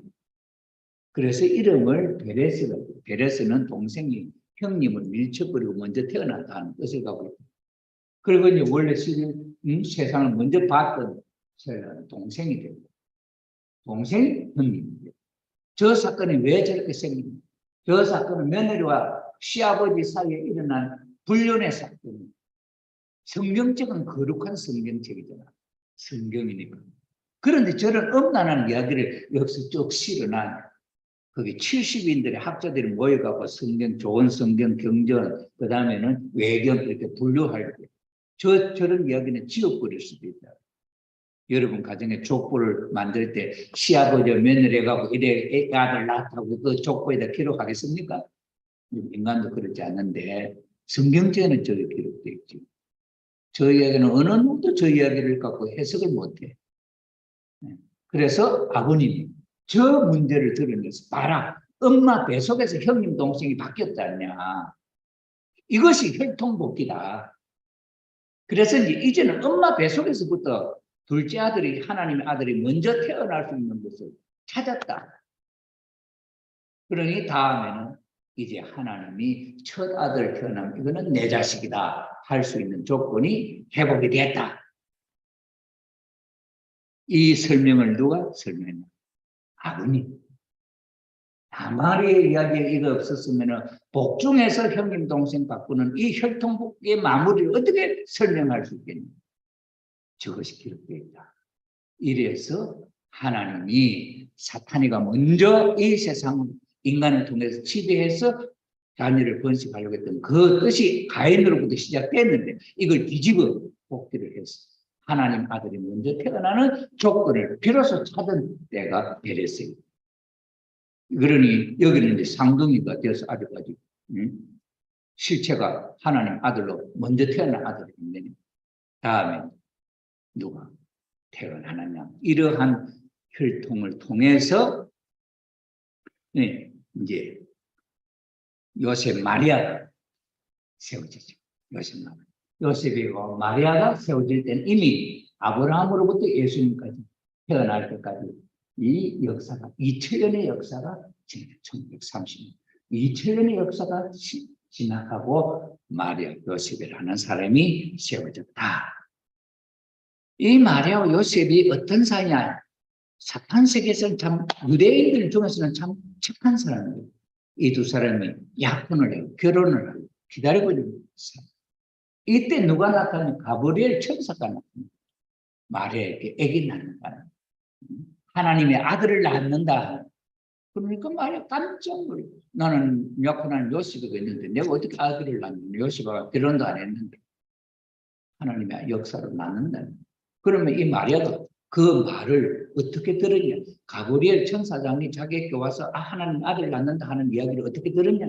요셉하고 결혼 아니다는 다른 남자를 통해서 아기를 가질 때 그 아기가 하나님 아들이라는 거예요. 마리아는 알지. 난 아직도 남자를 모르는데 하는 건 남자가 있다는 거죠. 그래서 가브리엘이 아들 낳는다 때 요셉하고 마리아가 결혼하면 낳는다 하는 그 이야기가 아니거든요. 그래서 내가 아직도 남자를 모르는데 어떻게 이게 낳을 수 있느냐 하는 이야기는 다른 이야기다. 그리고 자기가 죽을 줄 알죠. 이렇게 하면 자기가 죽는 거야. 요셉이 약한 남자가 있는데. 그걸 어떻게 받아들일 수 있겠습니까? 그런 상황이 벌어지는데 이 상황이 어떤 상황이냐? 에덴 동산에 아담 해와 사건입니다. 아담 해와 때 하나님 따먹으면 죽는다 했죠. 해와. 너 따먹으면 죽는다. 그리고 천사장하고 따먹으면 죽잖아. 해와가 죽는다는 걸 알면서도 천사장이 사람을 따먹고 죽었죠. 그러니까 누구 아들 사탄의 자식을 낳았다. 그러면 여기 이제 요셉하고 마리아가 약혼한 사이에 하나님의 천사가 와서 따먹으라는 거예요. 그럼 마리아가 안 따먹으면은 이건 사탄 자식이 낳는 것이고 하나님 말 들으면은 이건 하나님의 자식이 나오는. 그럼 어떤 사건을 탄감복되느냐? 에덴 동산의 아담 해와의 사건을 1대1로 그대로 탄감복되는 역사가 벌어졌다. 그래서 마리아는 하나님의 아들을 낳았다. 자세한 이야기는 전에도 한번 했기 때문에 자 그래서 마리아가 해와가 잘못했던 것을 반대로 그대로 탄감복귀 이때 탄감복귀에서 마리아 복중에 하나님의 아들이 태어났다. 그 아들을 하나님은 독생자라 했다. 하나님의 외아들이다. 그래서 예수님이 태어났는데 예수님이 30년 동안 세상에서 결혼하라는 거예요. 17살 때 결혼하라. 27살 때 결혼하라. 30살에 결혼하라. 자기 엄마 마리아에게 내 배필될 사람은 세례요한의 여동생이다. 소개해서 나를 결혼시켜주라. 마리아가 못해. 27살 때 또 이야기했는데 또 못해. 30살 때 이야기했는데 또 못해. 그래서 예수님이 뛰쳐나와. 그 과정에서는 33세까지 있을 동안은 요셉 마리아 어부자식으로 자랍니다. 그럼 왜 뜻이 나와요? 거기서는 이 하나님 뜻을 이룰 수가 없잖아요. 그러니 이제 나와서 해와를 다시 복귀해서 결혼을 해야 된다. 그러려다가 결혼 뜻을 못 이루고 십자가에 달려 돌아가셨다. 그런데 이스라엘 유대 민족이 예수님을 독생자, 하나님의 독생자로 믿었느냐? 안 믿었어. 안. 예수님을 하나님 아들로 안 믿었어. 요셉 마리아도 태어날 때는 그렇게 해서 도와줬는데 나중에는 하나님의 아들이야. 이부 자식이야. 마리아가 또 요셉과 사이에 아기를 낳았거든. 원래는 아버님 말씀에 하면은 요셉하고 결혼하지 말아야 됩니다. 예수만 키워야 된다. 그런데 요셉이가 아들, 딸 낳는 이 마리아가 예수님만 사랑할 수가 없어요. 오히려 요셉하고 자식들을 더 사랑해줘야 눈치밥. 그 눈치밥 먹는 신세 때는 거기에 예수님 붙어서 하는 게 33세까지 그 뜻이 이루어지겠습니까? 그러니까 예수님 뛰쳐나오고 장가갈 하다가 십자가에 달려 죽었어요. 그러니까 예수님은 자기가 하나님 아들 독생자인데 아무도 안 믿어주니까 벌써 자기가 한 명. 마태복음 11장 13절에 이 율법이 예언이 구약시대에 있는 메시아가 온다는 그 예언이 세례요한까지다. 그 다음에 로마서 10장 4절에는 그리스도는 율법의 마침입니다. 이 율법의 열매가 그리스도 예수님 독생자라. 그런데도 그 의미를 모르는 거예요. 그러면서 요한복음 5장 39절에 뭐라느냐? 이 성경이 구약, 이 율법이 나를 하나님 아들인 것을 증거한다. 구약을 아무리 읽어도 그걸 몰라. 오늘 기독교 성도들도 예수님 구약 읽어가고 예수님이 하나님 아들인 걸 몰라. 그냥 동정녀 마리아가 요셉하고도 관계 안 하고 처녀로서 아기를 낳았다. 요새 암탉은 숫딱 없어도 알 많이 나. 근데 그 알은 병아리가 안 되는 알. 어찌해야 마리아가 남자도 알지 못하고 아기를 낳냐? 그러니 하나님이 역사지. 그러니까 그 사람은 하나님의 독생자다. 이렇게 믿고 있다. 그런데 요한복음 5장 39절에 이 성경책이 나를 증거한다는 말은 뭐냐? 이게 혈통복기를 통해서 나는 하나님의 독생자로 태어난 거야. 이 의미야. 그런데 아무도 2000년 지난 오늘까지 아무도 몰랐어. 아버님이 이 성경을 읽고 연구를 하셨어. 응? 이거 계시를 풀어서 아버님. 예수님이 혈통복기를 통해서 태어났기 때문에 독생자다. 그러면 왜 어떻게 이게 혈통복기 차이가 나는데? 이것은 중심 인물이 탕감복기 선리의 공을 닦아놓은 것을 시대적 혜택을 입어서 태어난 이렇게 증거를 한 거예요. 그래서 예수님은 하나님의 독생자를 누가 밝혀서 해방을 시켰냐? 아버님이 혈통복귀를 해서 원죄 없이 온 예수님이기 때문에 그리스도 메시아 하나님의 독생자. 그래서 결혼을 시켜가지고 왕관을 세웠어요. 예수님이 하늘 회원해 드렸다. 이게 아버님. 그러니 이러한 터전을 가지고 예수님이 왜 하나님의 아들인가 누가 증거한 거예요? 당신이 내가 하나님의 아들이라도 아무도 안 믿어.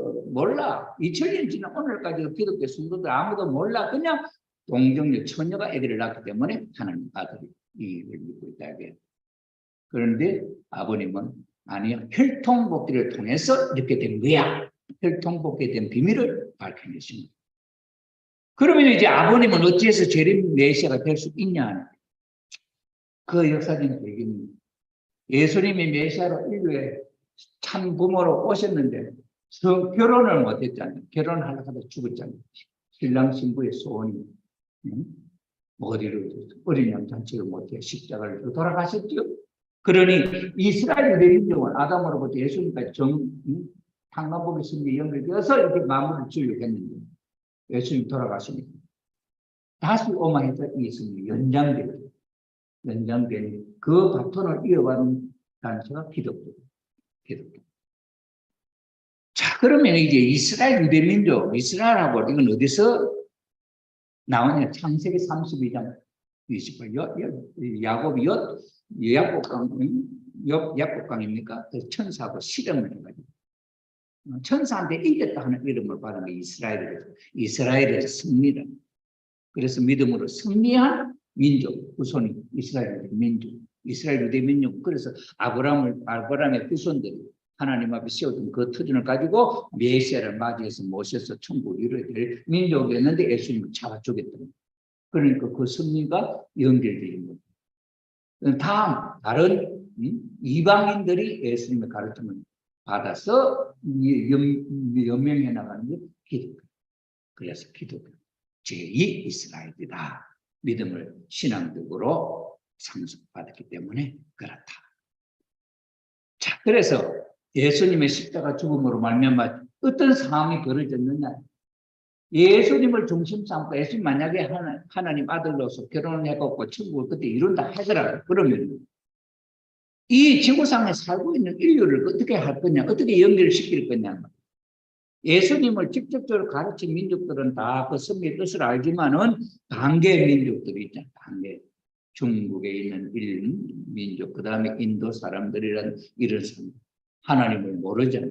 그럼 어떻게 천국을 하루쯤 만들 수 있겠냐? 이게 7년 걸렸는데, 그러니 하나님이 이 때를 맞춰서 이 사람들도 이때가 되면은 이 말을 받아들일 수 있는 준비를 시켰다. 그게 반개 역사, 반개 역사. 중국에는 공자님을 통해서, 인도에는 석가 부처님을 통해서, 그리스에는 철학자 이런 사람을 통해서 그 지역에 선한 사람을 보내고 성자를 보내서 예수님의 말을 이해할 수 있도록 지능을 높였다. 그래서 예수님이 뜻을 이루실 때 여기에 전체가 연결돼 가지고 천국이 이루어지도록 그렇게 승리를 했는데 예수님이 돌아가시고 나니까 이걸 연결 못 시킨 거예요. 그런데 불교에도 지난 시간에 말씀드렸습니다만은 열의 멸후 후 500세 열의 석가모니 부처님 돌아가시고 500년 되면은 큰 공을 닦은 사람이 나타나서 이 승리 다 안다. 그건 뭐냐? 500년 뒤에 나타난 분이 예수님이거든요. 그러니 이미 불교의 그 가르침도 예수님하고 연결될 것을 알았다. 그런 증거가 있죠. 제가 지난 시간에 말씀드렸죠. 자, 그랬는데 예수님 돌아가시니까 이 중심이 연결시킬 수 없잖아요. 재림으로 연장되니까. 이게 2000년이었어요. 역사가 흘러요. 그러면 이 반개 역사도 그대로 연장되어 온 이렇게 온 역사였다. 자, 그래서 그 예수님이 돌아가시고 2000년이 지났고 2000년이 지났을 때 지나면 여기에서 인류 역사가 2000년이 지난 이 2000년에는 예수님으로부터 이 2000년은 예수님이 오시기 전에 아브라함으로부터 예수님이 오실 때까지 그 2000년은 그대로 탄감복해요. 실체로 탄감복. 해서 예수님이 다시 오실 수 있는 때를 준비했다. 어제 제가 재림론에서 말씀을 드렸죠. 자, 그래서 2000년이 지난 어느 날 문경육 김경계라고 하는 부부 아들을 낳았는데 문용명, 문순명이라고 이름 바뀌었죠. 근데 이분이 메시아다. 그러면 이분이 메시아를 할 때 예수님이 태어날 때는 기독교의 발판이 되어야 되도록 유대민족을 키웠잖아요. 그러나 그 유대민족이 예수님을 잡아주겠다. 그러면 예수님을 다시 재림시킬 때 있어서도 그 아들을 보낼 수 있는 기반이 있어야 됩니다. 그 기반이 누가 되야 되냐? 기독교가 되야 됩니다. 기독교에서 예수님이 오시는 주님을 맞이해야 됩니다. 그런데 문순명스님이 나타나 메시아를 아무도 안 받아들이잖아요. 예수님이 안 받아들이면 뭐랍니까? 나는 하나님의 아들이요. 나는 후아담이요. 일천 여인 가운데 일천 남자 가운데 한 남자를 찾는데 일천 여인 가운데 한 여인을 못 찾았다. 그리고 일천 남자는 누구냐? 독생자 자기고. 일천 여인 가운데 찾아야 할 사람은 누구냐? 독생자라면 못 찾았다. 그 다음에 마태복음 9장 15절에 자기를 신랑으로 비교해요. 신랑은 혼자 신랑 됩니까? 신부가 있어야 신랑이 되죠. 그럼 예수님이 다시 오실 때는 신랑으로 온다는 거죠. 이런 내용을 소개했는데 이걸 못하고 돌아가셨다는 거예요. 그러면서 예수님이 자기를 안 믿어주니까 뭐라 했냐? 내가 하나님. 그러면서 나를 못 믿겠거든. 내가 하는 일을 보고 믿어라.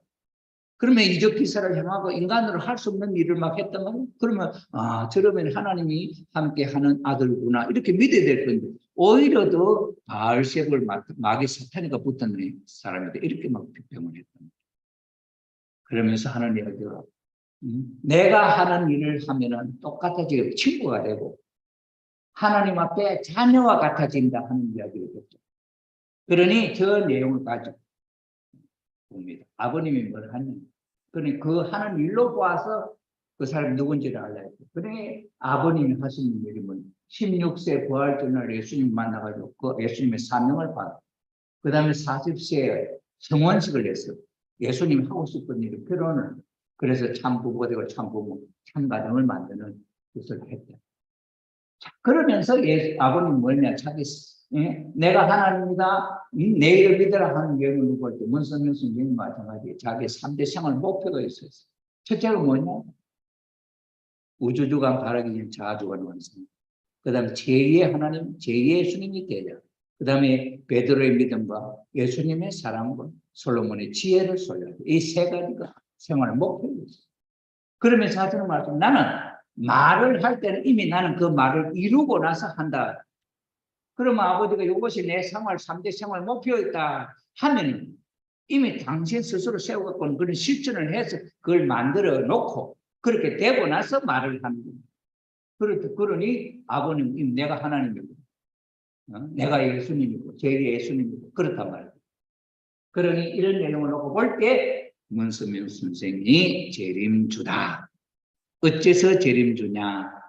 예수님이 하나님의 독생자로 온 비밀을 아시고 예수님이 하고 싶은 일을 그대로 다 아시는 일. 그 일을 맡아서 하는 분이기 때문에 재림주다. 그래서 재림주는 신랑으로서 출발하는 자를 다시 오면 신랑으로 신부를 찾아서 어린 양 잔치를 한다 했단 말이에요. 그러니 이게 예수님이 하시고 싶었던 신랑이 신부를 찾아서 어린 양 잔치를 하겠다는 그 뜻이 예수님의 소원이었단 말이에요. 그러니 그 소원을 이루어 문선명 선생이 하나님을 중심 삼고 신부 하나님을 만나서 어린 양 잔치 성원식을 해서 하나님의 가정을 이루었어요. 그러니 예수님이 하고 싶은 일을 그대로 이루는 겁니다. 그러니 아버님이 나는 제2의 하나님, 제2의 예수님이라는 목표를 세우고 그 일을 하시니 기독교에서 하고 싶은 일을 아버님 하시는 기독교가 안 받아줘요. 그러니 그 일을 따르는 새로운 무리가 있어요. 통일교입니다. 그럼 통일교는 제2 기독교, 기독교는 제2 유대교, 그러면 통일교는 제3 유대교가 된다. 이건 무슨 의미냐? 유대교의 정통성을 그대로 이어서 하나님의 뜻을 이루는 중심이다. 그래서 통일교회가 이단이 아니야.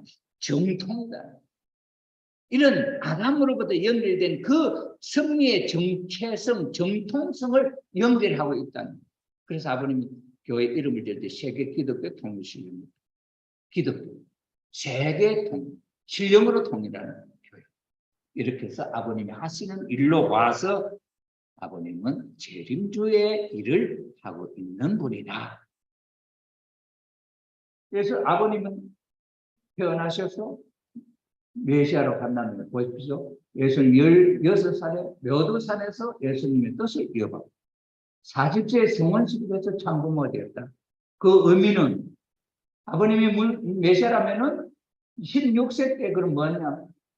예수님을 만나서 하나님의 뜻과 하나님의 심정을 깨달아 혈통복기를 통하여 태어난 예수님을 알게 되었다. 그 하나님의 승리의 모든 맥을 알았다. 그러면서 뭘 하고 싶었는 것이 알았다. 40세에 참된 부부가 되는 길을 찾은 그걸 6천년 만에 찾은 공식이다. 공식. 하나님이 이루려고 했던 그 공식이 망가졌는데 그걸 6천년 만에 찾아가지고 그걸 갖고 첫 작품이 나옵니다. 성원식. 그래서 참부모가 되신 것은 성원식은 40년 사탄과 싸워 승리한 터전 위에 찾은 것이다. 이래서 아버님이 메시아 재림주가 되는 내용이 여기에 응축되어 있다는 것을 우리가 알 수 있죠. 자, 그분이 재림주가 어디든 얘기했죠. 재림주가 오신다면 언제, 어떻게, 어디로 오시느냐고 이야기했죠. 그럼 언제 오시느냐? 1917년에서 1930년 사이에 태어난다. 그러면 아버님 1920년에 태어났으면 그때 태어났잖아요. 그 다음에 아버님이 하시고 싶어하는 그 승리를 이어받아서 하시잖아요. 그 다음에 어디로 오느냐? 어디 올 장소가 있어야 되겠네요. 아무렇게나 안 할 거예요. 하나님이 준비한 나라가 있을 것이다. 이스라엘 유대민족을 통해서 하나님이 메시아를 보내고, 그 다음에 4,000년 긴 역사가 보니 인도의 석가모니 보내고, 중국에도 긴 역사 2,000년 이상 4,000년 역사가 갖고 있는 중국에도 공자님을 보내고, 그러면 한국에는 지금 역사가 얼마 됐냐? 4,300년, 4,500년 됐죠.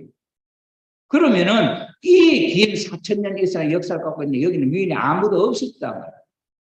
그렇다 한다면은 이런 내용을 놓고 볼 때 재림주님 오실 때는 4,000년 역사를 통해서 준비한 터전 위에 보낼 거 아니냐.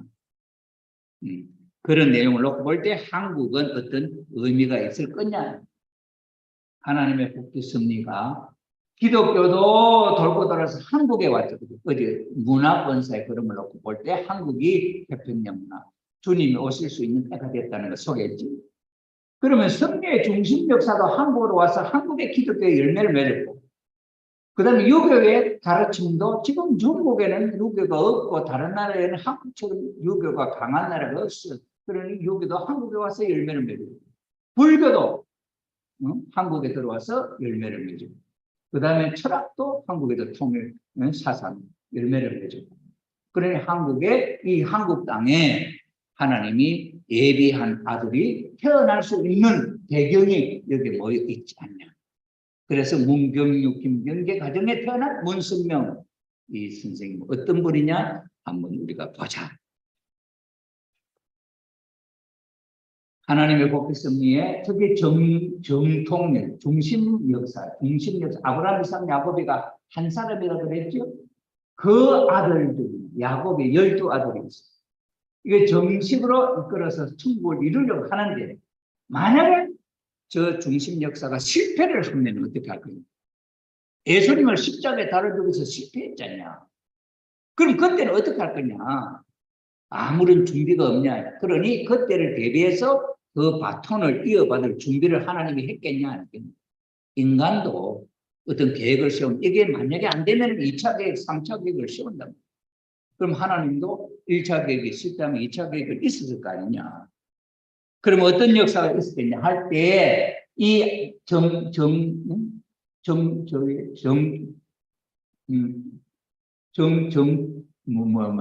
복귀 섭리의 정통성을 갖고 있는 이 이스라엘 유대민족은 유다를 중심사고 혈통이 연결되었다. 그런데 만약에 저것이 실패하면은 이 12아들 가운데서 다른 아들을 준비시키지 않겠냐. 그런데 거기서 단이라고 하는 사람이 있었다. 단은 어떤 사람이냐? 라헬이, 야곱이가 사랑하는 아내들, 라헬이 아기를 못 낳았어. 그러니까 자기 아들, 자기는 못 낳으니까 양자라도 세워서 자기가 사랑했겠고, 그래서 자기가 데리고 있던 종 빌하를 남편에게 줘서 아들을 낳은 아들이 단. 이 여자가 두 아들을 낳았어. 단하고 납달. 그래, 단은 뭐냐? 억울함을 푼다 하는 뜻이었다는 이름이에요. 그럼 자기는 하나님 앞에 아기를 못 낳으니까 양자라도 세워서 그 한을 푼다는 그런 뜻이에요. 야곱이가 자기를 사랑했는데 언니한테는 아들도 저렇게 많이 나오는 게 자기는 아기도 못 낳았어요. 한이 있잖아요. 그래서 억울함을 한을 푼다. 그래서 세운 아들이 단. 그런데 우리 대한민국의 시조가 누구냐? 당군이에요. 당군. 지금 인류 역사가 지금 당군, 우리 한국의 역사가 얼마나 4,300년. 그럼 지금으로부터 약 4,300년 전에 언제냐? 저 시대가. 지금 거슬러 올라가면 예수님 때까지 2,000년이, 예수님으로부터 아브라함까지 2,000년 안에 4,000년. 그러니 4,000년 전의 이야기.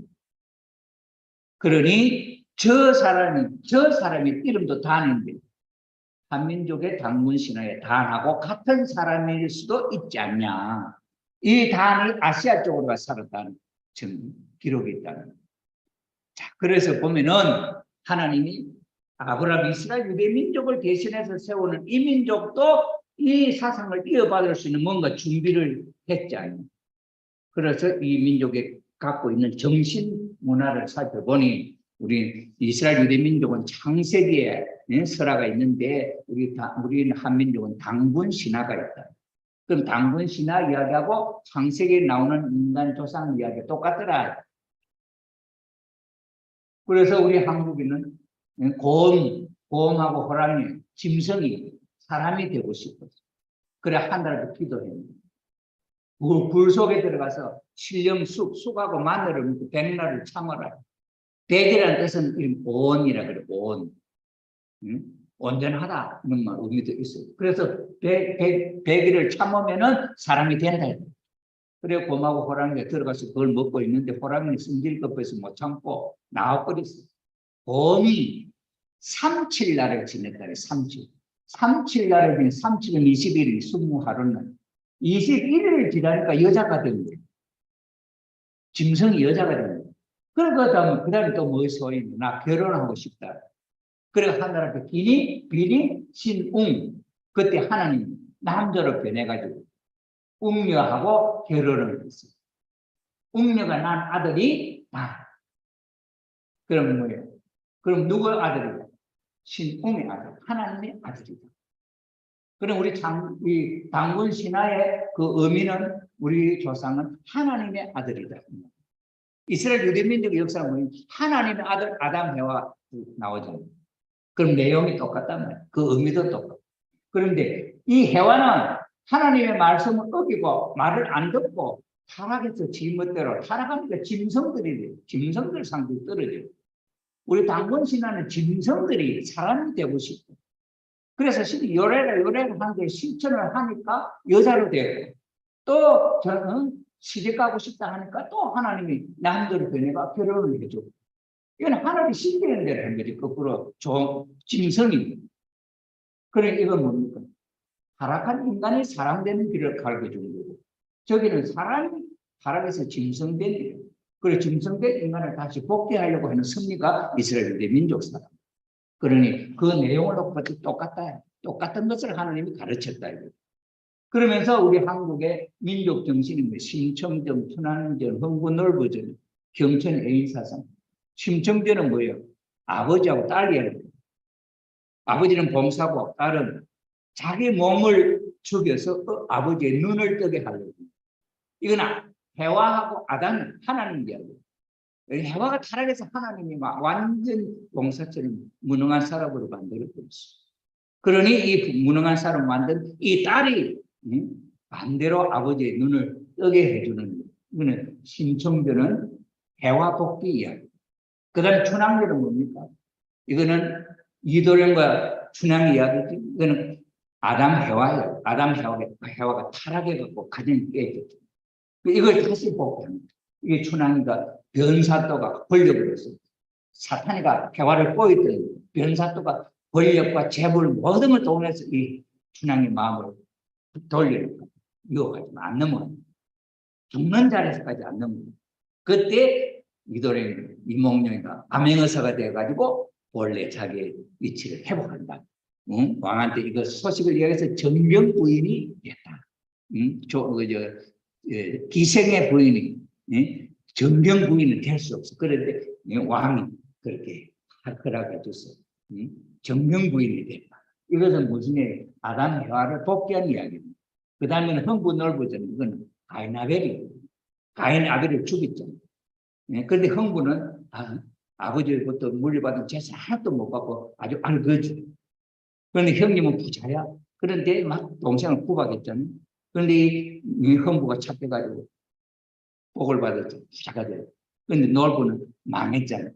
그런데 이 흥부가 형님을 무시하지 않고 형님을 다시 불러서 함께 잘 살자 하는 이 가인 아벨 복귀예요. 그런데 성경에 있는 핵심적인 내용을 우리 한민족에 다 가르쳐 줬어요. 뭐 달라고? 이스라엘 유대민이 체험 못하면 제108호 그 섭리를 이어받아서 나갈 수 있는 재림 주님 오신다면 그 터전이 오실 수 있는 이스라엘 유대 민족을 대신하는 터전이 될 수 있는 환경이 준비가 되기 때문에 한국에 하나님 메시아를 보낼 수 있다. 이거죠.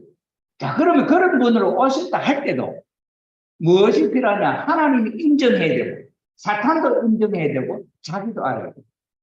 그러니 아버님이 메시아를 한다면 하늘도 메시아를 오케이 해야 되고, 사탄도 오케이 해야 되고, 자기 자신도 내가 메시아를 알아야 되고. 세리요한은 그렇게 왔지만 자기 세리요한 엘리야를 몰라서 그 일을 못했거든요. 근데 아버님은 그 일을 했죠. 하나님도 오케이, 사탄도 오케이. 사탄을 굴복시키고 천일국을 세웁니다. 그렇죠. 그러니 이런 메시아를 오셨으면 인류를 구원해야 되죠. 그 다음에 부모의 자리에 올라가서 어린 양 잔치를 해야 되죠. 이것이 아버님의 하셔야 할 사명이었더라. 그래서 2000년 만에 예수님이 이루지 못하고 예수님은 독생자로 왔지만은 예수님은 독생자로 왔지만 그 해화를 못 찾아서 독생자를 못 찾아서 결혼 못 했잖아요. 그리고 2000년 지난 오늘 6000년 만에 찾은 공식이 성원식. 그 성원식을 통해서 문선명 신랑이 하나님과 신부를 맞아서 하나님을 중심 삼고 성원식을 했어요. 하늘 가정을 이루었어요. 이것이 생애 40년 만에 찾은 성원식이었고 6000년 만에 찾은 공식이었어요. 그 공식의 첫 제품이 나온 게 성원식, 참부모님의 성원식이에요. 그 다음에 그 제품 다음 열매가 3가정, 36가정, 72가정, 이 축복가정. 하나님의 자녀가 그 공식, 그 틀에 찍어내는 제품들. 하나님의 자녀되는 공식. 하나님의 가정을 이루는 공식. 이것이 참부모님이 메시아가, 참부모님이 구 아담이 되시고, 참부모님이 재림주님이 되시고, 참부모님이 신랑이 되셔서 재림주의 역할을 시작한 것이 성원식. 1960년부터 통일교회 역사는 재림의 역사로 시작되었다. 성원식을 하기 전에는 기독교를 중심 삼고 메시아의 자리에 서기 위한 준비 기간에 기독교회가 받아들이지 않으니 다시 북한에 가서 예수님이 십자가를 지고 돌아가실 때 제자도 다 잃어버리고 아무것도 없었대. 그 없었던 그 자리에서 흩어졌던 제자를 다시 찾아 세워야 돼. 그 조건을 갖고 다시 살아나요. 예수님이 12제자가 예수님을 믿고 하나가 됐으면 예수님 십자가에 안 돌아가시죠. 그런데 예수님이 돌아가실 수밖에 없는 것은 아무 믿음을 다 잊어버려요. 사탄한테. 그러니 죽을 수밖에 없죠. 네. 그래서 예수님의 그 잃어버린 자리가 십자가였기 때문에 죽음의 자리는 흥남 감옥이었어요. 직접적으로 말씀도 전하시지 못하면 꿈을 통해서 역사에서 12제자를 찾았어요. 그래서 하나님이 이 12제를 찾은 메시아를 구출하는 작전이 6.25 전쟁입니다. 인천 상륙작전을 통해서 흥남 폭격이 이루어질 때 그 아버님 앞에 제수까지 다 사형시키고 죽였는데 아버님이 그 다음날 죽을 찾았어요. 그런데 흥남 폭격을 통해서 이 간부들이 도망가 버리고 감옥이 비었어요. 그 폭격에서 이 파괴돼 거기서 자유인이 되셔서 이남을 오셔서 재림의 역사가 시작됐다. 거기서 원리를 찾는데 법례거리였고 법례거리 원래 업무를 집필하시고 이제 재림주 역사를 시작하시기 시작했다. 거기서 준비해가지고 독생녀를 찾는 섭리가 거기 시작돼 준비되는 기간. 1954년에 통일교회가 세워지고 그 다음에 1960년 성원식 이런 역사가 발버지게 되었다 하는 거죠. 그러니 이게 예수님의 그 말씀 속에 있는 이야기들이 이제 어떤 것이었느냐 하는 것을 소개해 줍니다. 자, 그래서 부모는, 참 부모는 하늘로부터 와야 됩니다. 인류를 죄 사탄의 자식으로 태어난 인류를 하나님의 자녀로 구원할 사람, 이 사탄의 혈통 갖고는 안 된다. 그러니 사탄과는 혈통에 관계없는 원죄가 없는 존재를 하늘로부터 와야 됩니다. 하늘로부터는 선한 부모로 와야 됩니다. 그러니 아버지도 그런 하늘로부터 어머니도 그런 하늘로부터 온 독생자 독생녀가 성원식을 해서 참부모가 되는 것이다 이 말이에요. 그래서 오늘 여기 아버님 말씀에 여기에 원리 가문 피동 여기 페이지가 233쪽. 우리를 낳아주는 것은 부모가 아니면 안 된다. 타락한 인류 우리를 다시 낳아줄 분은 부모가 아니면 안 된다. 그런데 타락한 우리들을 원죄가 없는 자녀로 다시 낳아 하나님의 나라로 들어가게 해줄 수 있는 선한 부모는 누구일까? 원죄 있는 악의 부모가 원죄 없는 선의 자녀를 낳을 수는 없는 것이다. 따라서 이 선의 부모가 타락한 인간들 가운데 있을 리는 만무한 일입니다. 그러므로 그러한 부모는 하늘로부터 강림하셔야 하는데 그렇게 오셨던 분이 바로 예수님입니다.